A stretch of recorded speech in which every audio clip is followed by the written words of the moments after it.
Hi guys, hope you guys are doing well and enjoying a wonderful 4th of July weekend. Wanted to send a quick video and maybe motivate you guys to keep in touch since the chat has been quiet lately.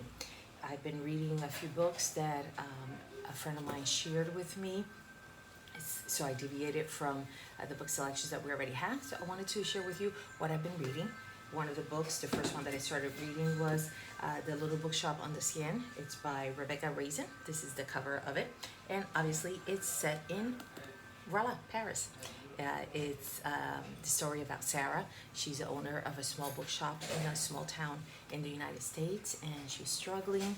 She keeps in touch with other bookshop owners. One of them in particular that she's really good friends with is a young lady in Paris, and her bookshop as well that is doing quite well, but she just needs a break. And so the friend in Paris suggests that why don't they swap, and she'll go to Paris, which is a place that she always wanted to go to, and the gal in Paris can help Sarah then with her sales in her small bookshop, and also have a break in a small town. So Sarah goes off to Paris, and it's all about her experience there and how she tries to connect with the Parisians and get used to the whole life there. And in retrospect, looking at her life and her simple life in a small town and valuing what she had back there, and obviously ending the story with her longing and appreciating her life and what she has. And also understanding that it's a big world that one has to discover and learn, and how that has helped her grow. So I compare it a lot to like a Hallmark movie kind of story, very light reading, a few good lines, a little cheesy once in a while. I did a review on it in Goodreads, so you want to look it up in Goodreads. You'll read more about it. This book in particular then ends with then a bonus of the last part.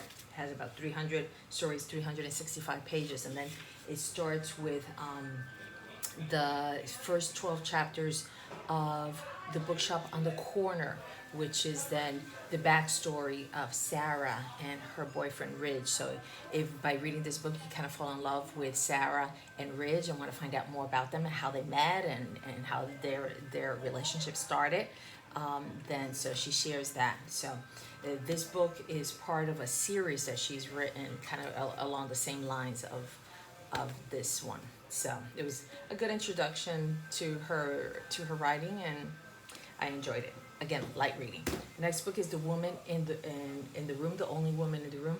This one I found it really interesting. It's a novel, but it's based on the life of a famous person, an actress. Her background is that she was born in the early 1900s in Austria, and she lived a real good life there. She married a wealthy man, but it was an arranged marriage suggested by her father, because the man was very well connected with the government, and the father was really worried about what was happening in all of Europe with the new leader in Germany, and what Adolf Hitler's intentions were of uniting Austria to Germany, and what that will mean to Jews, and that they are Jewish. So she was very surprised to find out that she was a Jew.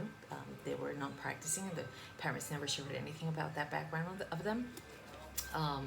And one of the most interesting also things, not only learning a little bit more about that era and about her life, was that she was a brilliant woman, and she was a scientist, and she had an invention that was patent, and that she shared with the U.S. Navy, and it's something that later on it was used because it was a brilliant idea, and that now everybody has it and is using that technology in our cell phones. So real interesting.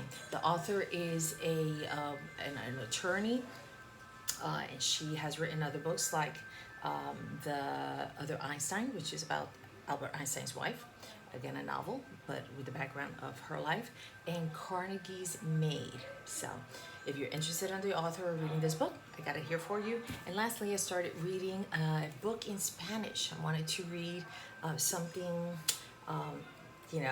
that is local and that most local peoples will be reading. It was published in 2019. It's by a French author. Her name is Agnes Martin-Lugard.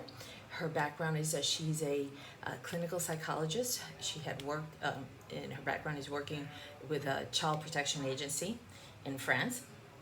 And this book, the character, she's in her 40s, and it's basically in search of oneself and where she's at in her life.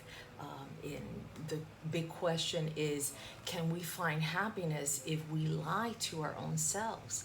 And it's more, existential kind of questions and kind of searching answers in life. And I think that I'm going to relate a lot more to this author and to this character in this novel. So I'm really looking forward to finish it. I just started and I'm in the second chapter.